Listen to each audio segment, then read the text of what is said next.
My grandson moved in with me to help around the house. A month later, I heard him talking on the phone. Yes, the old man will die soon, and everything will be ours. I pretended not to hear. The next day I went to see a lawyer. I'm glad you're here with me. Please listen to my story till the end, and let me know which city you're listening from. That way I can see how far my story has traveled. I had lived in my 3-bedroom house in Riverside, California for 42 years. My wife Martha passed 5 years ago, and since then I managed well enough on my own. At 78, I still drove, cooked my meals, maintained the garden, and handled my finances. Sure, my knees complained on the stairs, and I needed reading glasses, but I was far from helpless. When my grandson Tyler called last March asking if he could move in to help around the house, I felt a warm surge of gratitude. Tyler was 26, between jobs, and claimed he wanted to spend time with family. His mother, my daughter Jennifer, had moved to Oregon years ago, and we'd grown distant. Having Tyler around seemed like a chance to reconnect with that part of my family. The first week was pleasant enough. Tyler mowed the lawn, fixed a loose cabinet hinge, and joined me for dinner most evenings. He was polite, helpful even. I noticed he spent considerable time on his phone, but what young person didn't? I gave him the guest room and told him to stay as long as he needed. Was I lonely? Perhaps. Martha's absence still echoed through the hallways, and I'd be lying if I said I didn't enjoy having another voice in the house.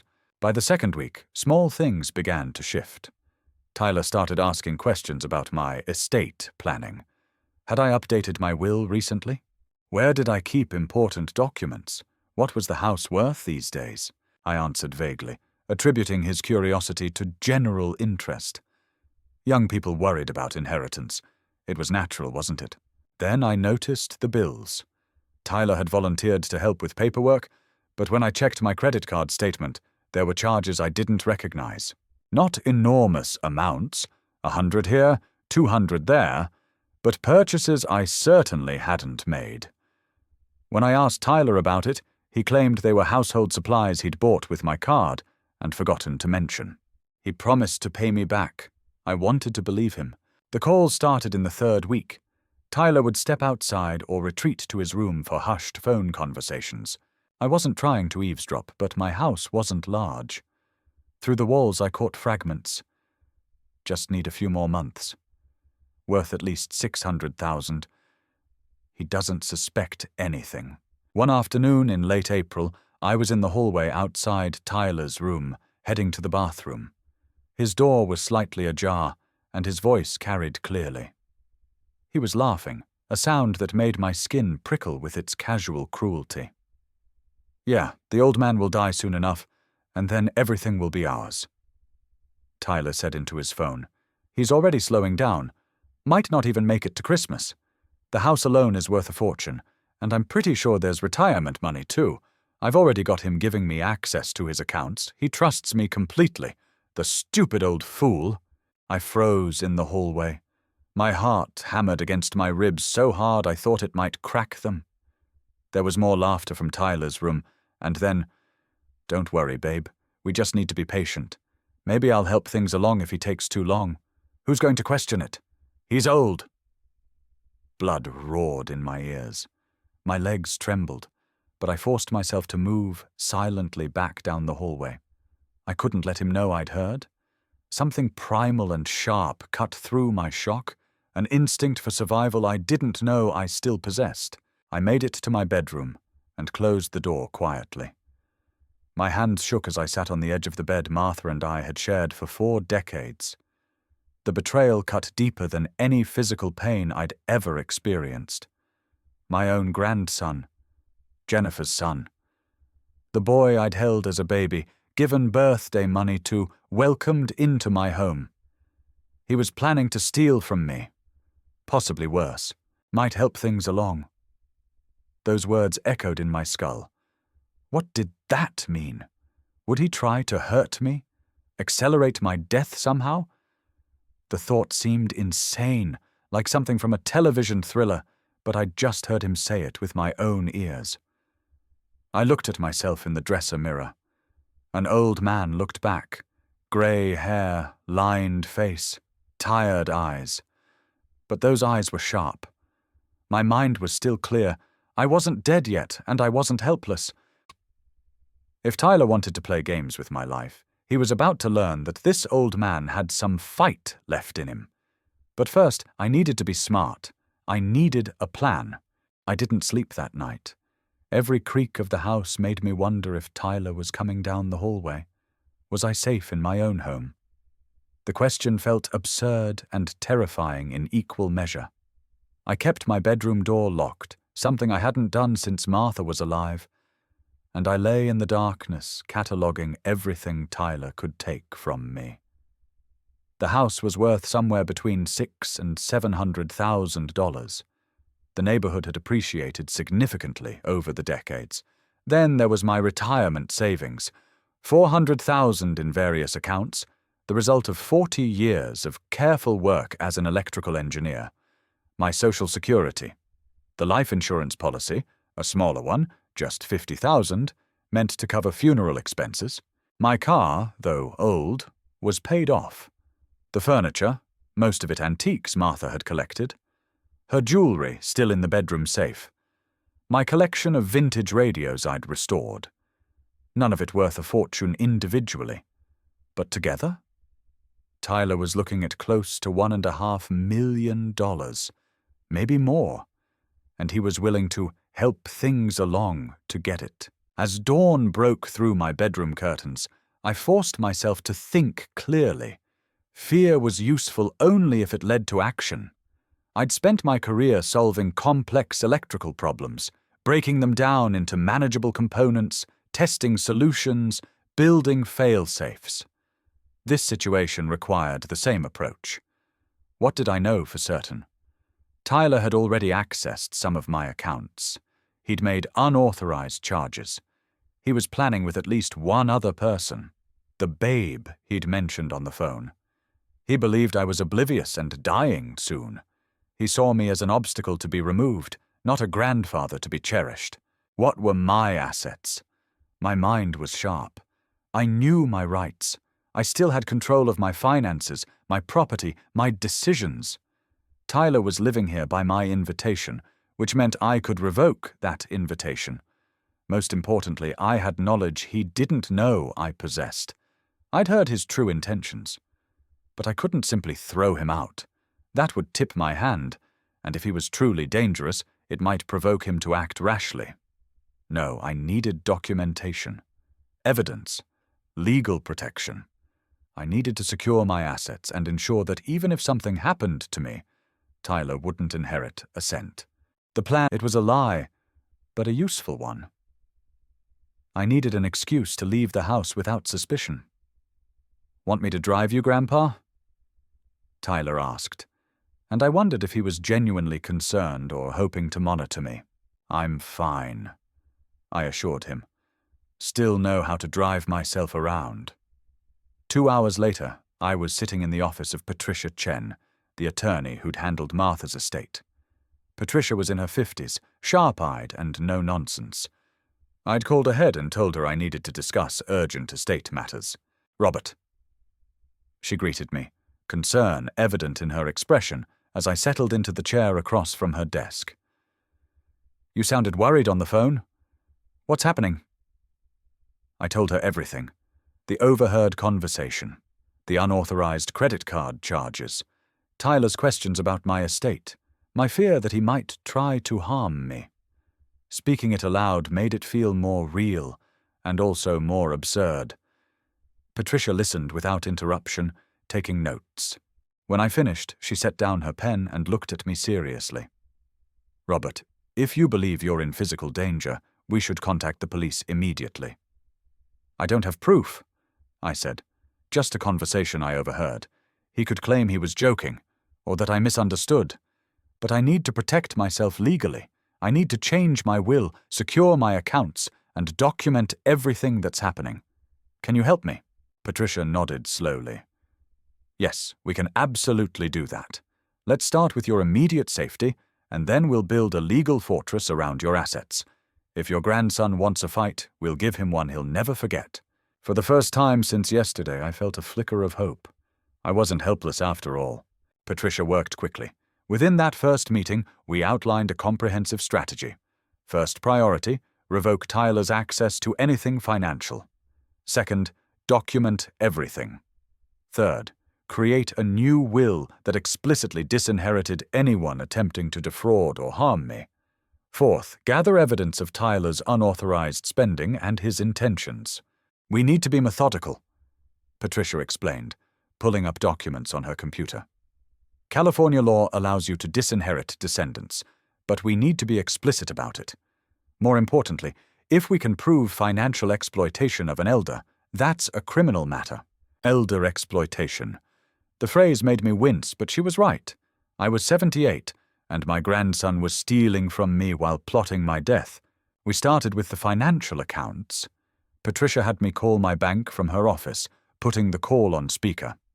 Within 30 minutes, I'd frozen the credit card Tyler had been using, removed him as an authorized user on all accounts, and set up fraud alerts.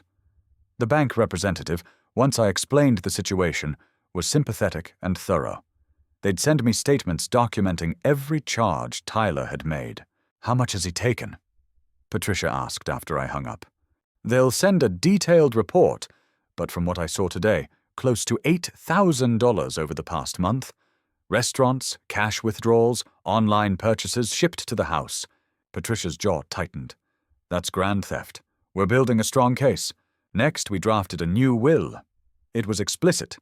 Tyler James Morrison and his mother Jennifer Morrison were to receive nothing from my estate. Instead, everything would go to my son David in Arizona, Tyler's uncle, a man I trusted completely, and to several charities Martha and I had supported over the years. Patricia included a specific clause explaining that this disinheritance was due to attempted financial exploitation and threats against my well-being. Sign here, here, and here, Patricia said, pointing to signature lines. 2 of her staff members served as witnesses. This is now your legal will, superseding any previous documents. I'll keep the original here in my office safe. The final step was the hardest. Documentation. Patricia recommended I install security cameras in my home, particularly in common areas. She also suggested I start keeping a daily journal of Tyler's behavior and statements. If this goes to court, or if he tries something more aggressive, we'll need evidence, she explained. Your testimony alone is powerful, but video and written records make it undeniable. I left Patricia's office that afternoon with a folder full of documents, a list of tasks, and something I hadn't felt in days: control. But I also felt the weight of what I was doing. This wasn't just legal maneuvering. I was preparing for war with my own grandson. When I returned home, Tyler was in the living room, playing video games on the television. He barely glanced up when I entered. How was the doctor? He asked absently. Fine, I lied. Just routine checkup. That evening, I ordered security cameras online using my newly secured account. They'd arrive in 2 days. I also began writing in a leather journal Martha had given me years ago, documenting everything I could remember from the past month. Every suspicious conversation, every unauthorized charge, every moment I'd felt uneasy around Tyler. But Tyler was beginning to notice something. Over the next few days, subtle changes in his behavior revealed his suspicion. He tried to use the credit card and found it declined. When he asked me about it, I claimed the bank had detected fraud and frozen the account temporarily. They're sending me a new card, I said casually. Should arrive next week. His eyes narrowed slightly, but he didn't push. Later that day, I caught him trying to access my computer in the study. When I walked in, he jumped slightly and claimed he was looking for paper to print something. The printer is in the other room, I said quietly. Paper too. He left quickly, but the mask was slipping. He knew something had changed. The evidence I needed arrived 5 days after my meeting with Patricia. The bank sent a comprehensive statement of all charges Tyler had made. $8,300 over 6 weeks. I also received notification that someone had attempted to access my online banking that morning and been locked out due to new security protocols. I photographed every document and emailed copies to Patricia. Then I placed the originals in a safety deposit box at the bank, somewhere Tyler could never reach them. When I returned home that afternoon, Tyler was waiting in the kitchen. His friendly mask was gone, replaced by something colder and more calculating. "Grandpa," he said, his voice tight. "We need to talk about some things. I think there's been a misunderstanding." The confrontation was beginning. I sat down at the kitchen table slowly, buying time to steady my nerves. Tyler remained standing, a power play, deliberate and obvious. I'd read about such tactics in Martha's psychology books after she passed. Standing over someone created dominance. But I refused to be intimidated in my own home. "What misunderstanding?" I asked calmly. "The bank called me," Tyler said, his voice harder now. "Said I was removed from your accounts, that the credit card was cancelled. After everything I've done for you, you don't trust me." Everything he'd done for me. The audacity of it nearly made me laugh. "The bank detected fraudulent activity," I said, echoing my earlier lie but maintaining eye contact. "Standard security procedure." "Bullshit!" Tyler's mask cracked further. "You think I'm stupid? You've been acting weird all week. Where did you really go yesterday?" "Because I called Dr. Morrison's office and they said you didn't have an appointment." He'd been checking up on me. Of course he had. "My medical affairs are my business," I replied firmly. "And I think it's time we had an honest conversation, Tyler. You've been making charges on my credit card without permission. $8,000. That's theft." His face flushed, but instead of shame, I saw anger. "Theft? I've been buying things for this house. For you. You said I could use the card for household expenses." "Household expenses don't include $500 at a sports bar or cash withdrawals at a casino." Silence fell between us, heavy and dangerous. Tyler's jaw worked, and I could see him recalculating his approach. "Fine," he said finally. "I'll pay you back. But you're overreacting, Grandpa. I'm family. I'm here helping you because I care about you, and you're treating me like a criminal. Are you here because you care?" I asked quietly.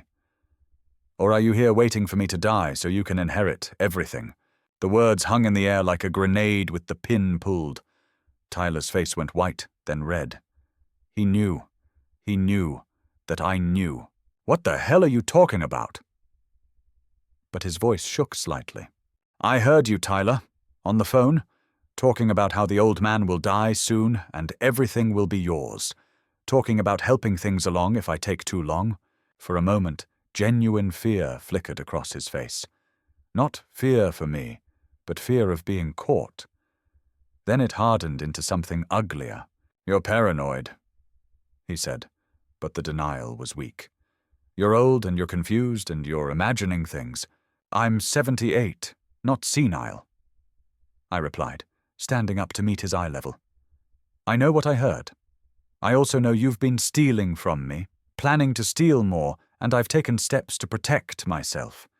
You have until the end of the week to move out." "Move out?" Tyler's voice rose. "This is unbelievable! I gave up my apartment to help you." "You gave up your apartment because you were evicted for non-payment," I said quietly. Patricia's investigator had discovered that detail yesterday. "Your mother told me when I called her this morning." That hit home. Tyler's expression shifted through several emotions: shock, rage, calculation. "If you kick me out, I'll tell everyone you're losing your mind," he said, his voice dropping to something menacing. "That you're paranoid, that you need to be in a home. I'll get power of attorney. You won't be able to stop me." "Try it," I said, surprised by the steel in my own voice. "I've already seen an attorney. My will has been changed, removing you entirely. My finances are secured. My doctor will testify to my sound mind. You have no power here, Tyler, not anymore." His face twisted with pure hatred, not the casual cruelty of his phone conversation, but active, focused rage. For a moment I thought he might actually strike me. Instead, he grabbed his car keys from the counter. "This isn't over," he hissed. "You have no idea who you're dealing with." He stormed out, and I heard his car peel out of the driveway minutes later. My legs gave out then, and I sank back into the chair, trembling. The confrontation had taken everything I had. Over the next 3 days, I barely left my bedroom. The security cameras arrived, and I installed them in the living room, kitchen, and front hallway, shaking the entire time. I called Patricia and updated her. She advised me to file for a restraining order, but Tyler hadn't returned since the confrontation. I needed time to recover, to rebuild my courage, because I knew this battle was far from over. On the 4th day, my doorbell rang at 10 in the morning. I checked the new security camera feed on my phone, another feature Patricia had insisted I learn to use, and saw Tyler standing on the porch. He wasn't alone. A young woman stood beside him, blonde and nervous-looking. I considered not answering, but curiosity won. I opened the door with the chain lock engaged. "Grandpa?" Tyler said, his voice completely different from our last encounter. Soft, apologetic. "Can we talk, please? I brought my girlfriend Amber. I want to apologize properly." So this was the babe from the phone call. She offered a tentative smile that didn't reach her eyes. "You have 5 minutes," I said, not removing the chain. "Can we come in? It's awkward talking through the door." 4 minutes now." Tyler's jaw tightened, but he maintained his contrite expression. "Look, I messed up. I got stressed about money, and I used your card without asking. That was wrong. But the things you accused me of, about wanting you to die— Grandpa, I would never. You misheard that conversation. I was talking about a video game character. It was an insult to my intelligence, but he delivered it with such earnest sincerity that I could see how it might work on someone who wanted to believe him. A video game character, I repeated flatly.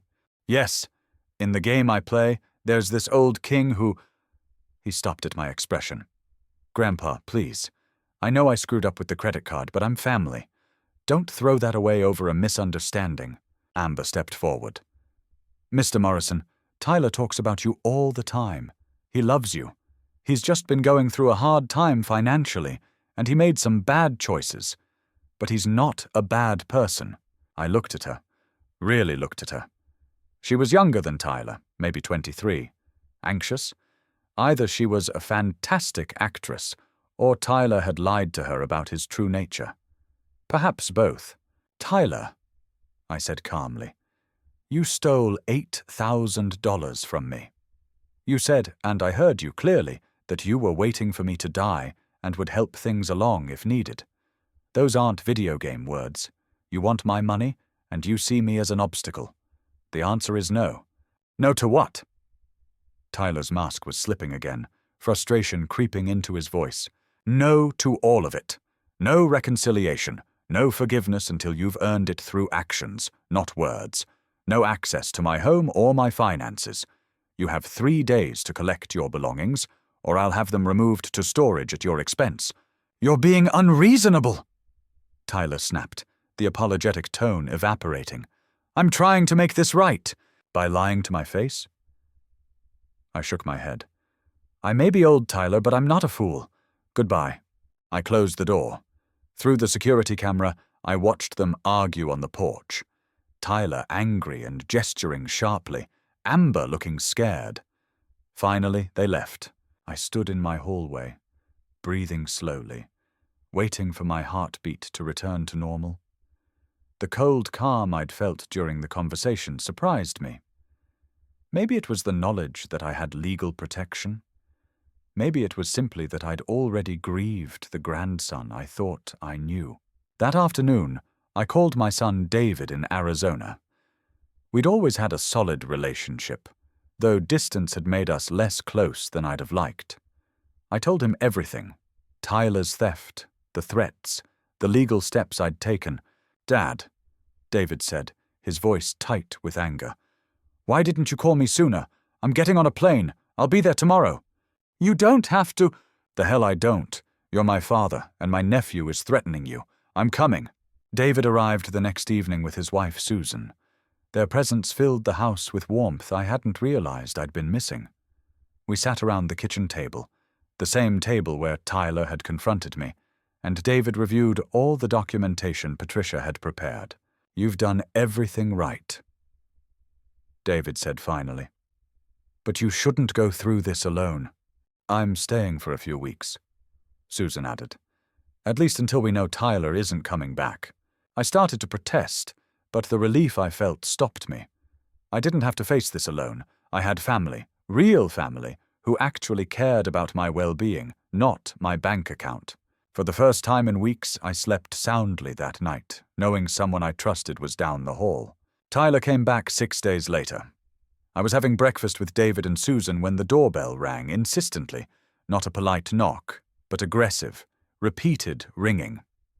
David stood immediately, his protective instincts activating. "I'll get it," he said. Through the security camera, we saw Tyler on the porch, and this time he'd brought reinforcements. Amber was there again, along with a man I didn't recognize. 30s, heavy-set, with the kind of face that suggested he was used to intimidating people. David opened the door, leaving the chain on. "Tyler." "Uncle David," Tyler said, clearly not expecting him. "What are you doing here?" "Visiting my father." "What are you doing here after he told you to stay away?" "This is between me and Grandpa." Tyler's tone was sharp.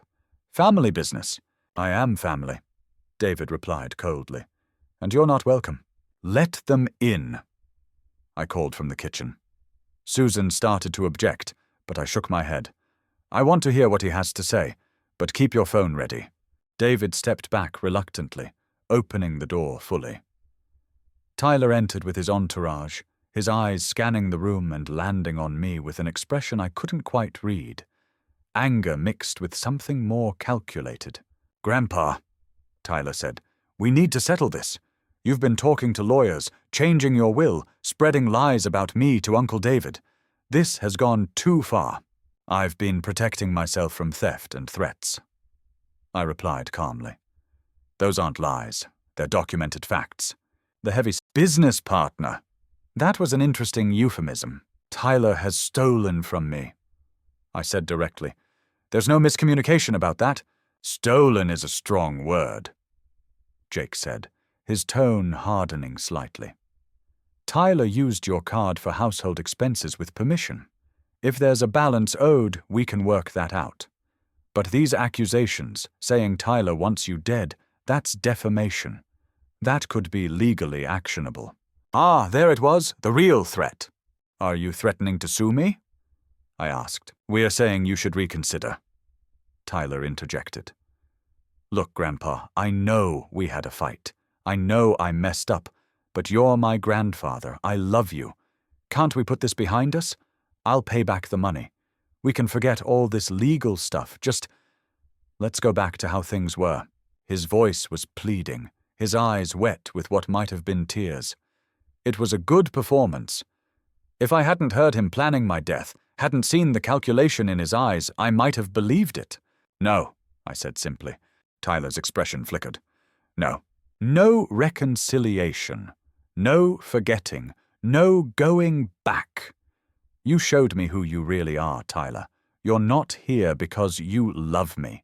You're here because I've blocked your access to my money, and that scares you. You thought I was a helpless old man you could manipulate, and you were wrong." "Listen, old man," Jake started, his friendly mask dropping entirely. "Don't," David cut him off, stepping between us. "You're in my father's house, and you need to watch your tone.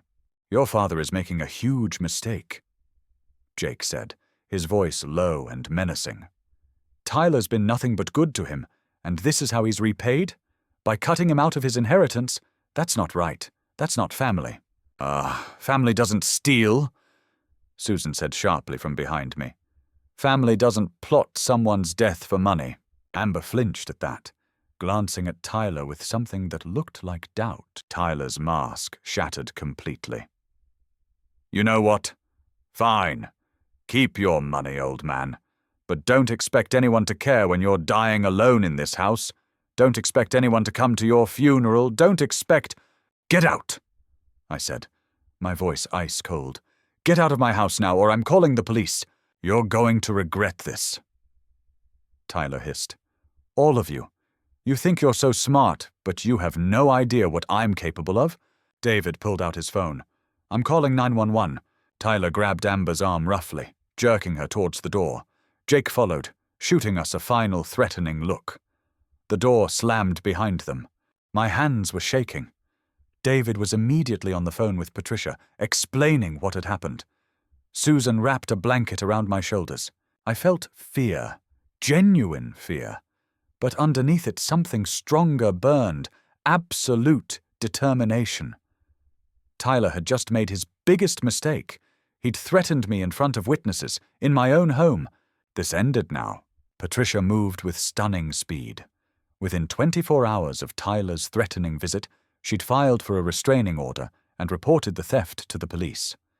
The detective assigned to my case, Maria Santos, was a woman in her 40s with sharp eyes and a no-nonsense attitude. Elder financial abuse is something we take very seriously, Detective Santos said, sitting in my living room with David and me. Especially when there are threats involved. The credit card statements you've provided document clear theft. The security footage of yesterday's confrontation shows threatening behavior. But I'd like to build a stronger case. Would you be willing to participate in a controlled conversation with your grandson? What does that mean? David asked warily. We'd have Mr. Morrison call Tyler, with us recording, and try to get him to admit to the theft and his intentions. It's legal in California, one-party consent for recording. If Tyler confesses or makes more threats, we'll have him on tape. I considered this. The idea of speaking to Tyler again made my stomach churn, but if it would end this nightmare— I'll do it, I said. 2 days later, I sat at my kitchen table with Detective Santos beside me, recording equipment set up. David and Susan were in the next room, listening. Patricia had approved the plan. It was time. I dialed Tyler's number. He answered on the third ring. What do you want? His voice was hostile. Tyler, I want to settle this, I said, following the script Detective Santos had helped me prepare. You're right that family shouldn't fight like this. Can we talk? A pause. I could hear Tyler's breathing, hear him recalculating. You're changing your tune, he said suspiciously.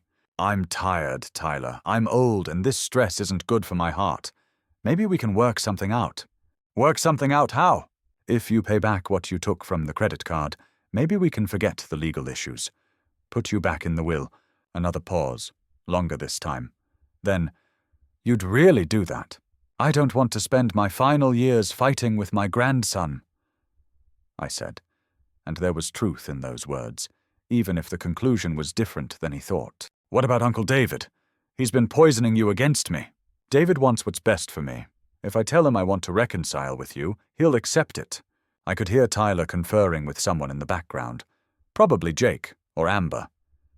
Then he came back on the line, his voice eager now. Okay, yeah. I can pay back the credit card money. Maybe in installments, but I'll pay it. And you'll change the will back? I need to understand something first, I said. When I heard you on the phone talking about me dying, what was that about? I told you that was about a video game. Tyler, please. If we're going to reconcile, I need the truth. What did you mean? A long silence. Then quietly. You really want to know? Yes. I meant that you're old, Grandpa. People your age die. That's just reality. And when you do, someone's going to inherit this house, this money. It should be family. It should be me. And the part about helping things along. He laughed, nervous, caught. That was just, I was frustrated. You have to understand, I've got debts, serious debts. Jake loaned me money and he's not patient. I needed a solution. So you saw my death as a solution? No, I mean, look, I wouldn't actually hurt you. But if you died naturally, soon it would solve a lot of problems. Is that so wrong to think? Detective Santos was nodding, making a keep-going gesture. And if I didn't die soon enough? I pressed. Then, I don't know.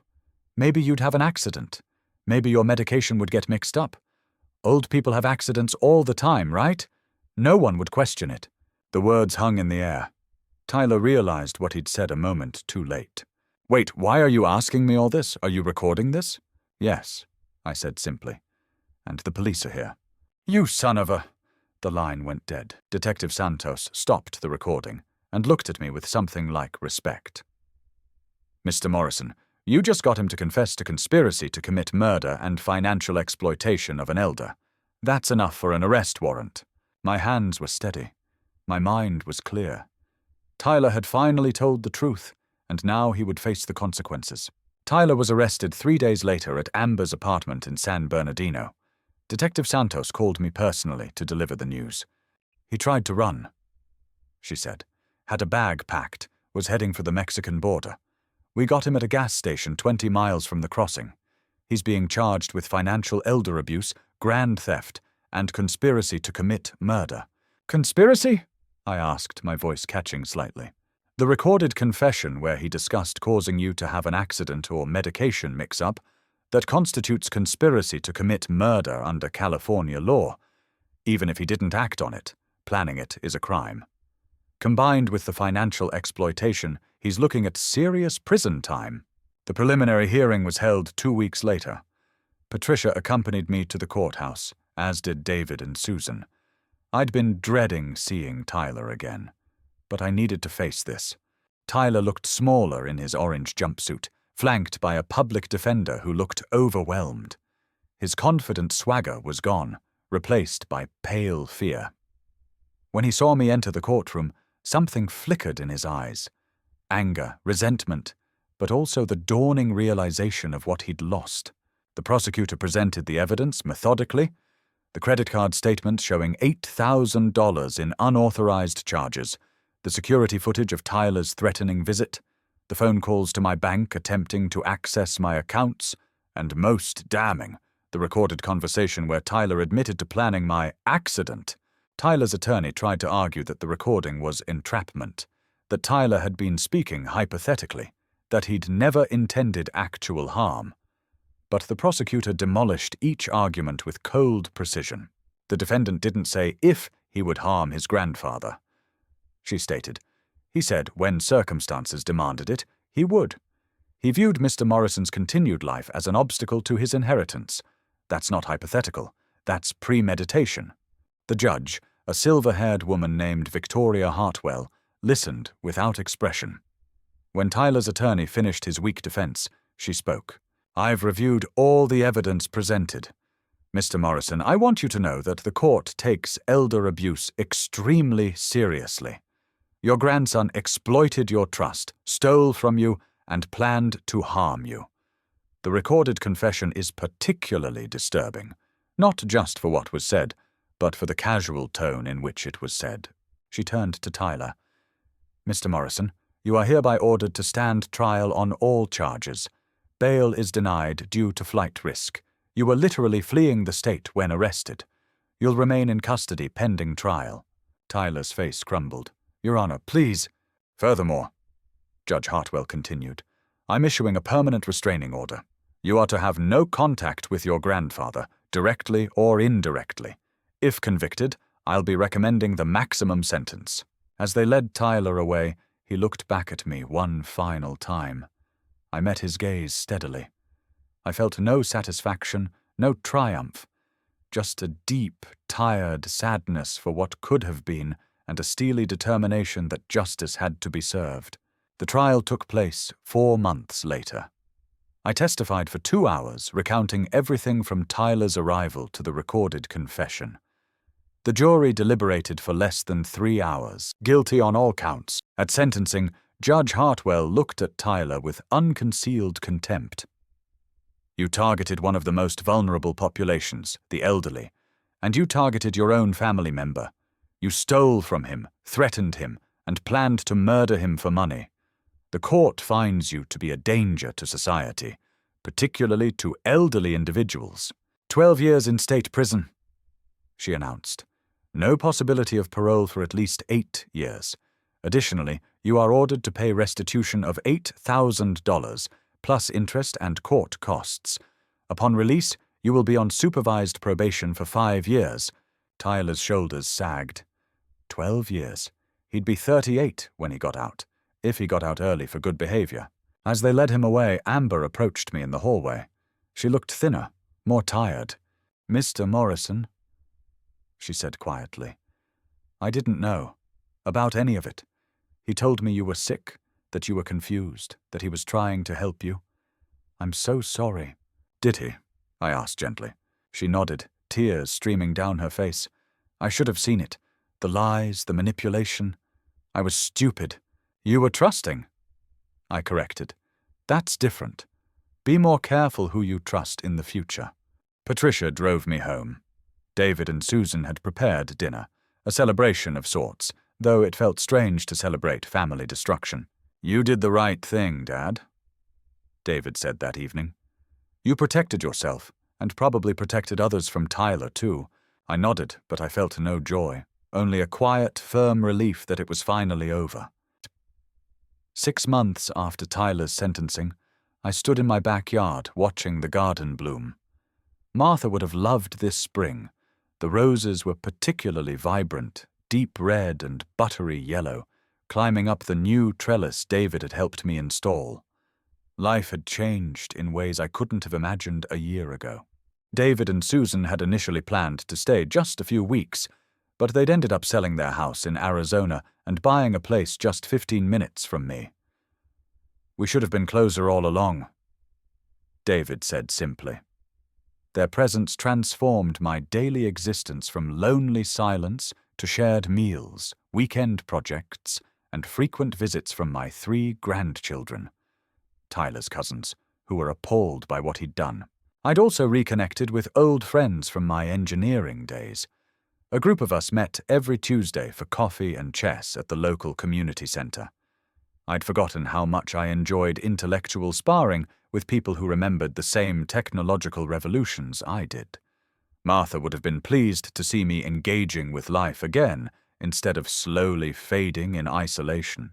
The house itself felt lighter. I'd redecorated Tyler's old room, turning it into a proper guest space that David's daughter Emily used when she visited from college. I'd removed the security cameras from inside the house. I no longer needed them, but kept the ones outside as a reasonable precaution. My finances were healthier too. Patricia helped me set up a trust with David as trustee, ensuring that my assets would be protected and distributed according to my wishes.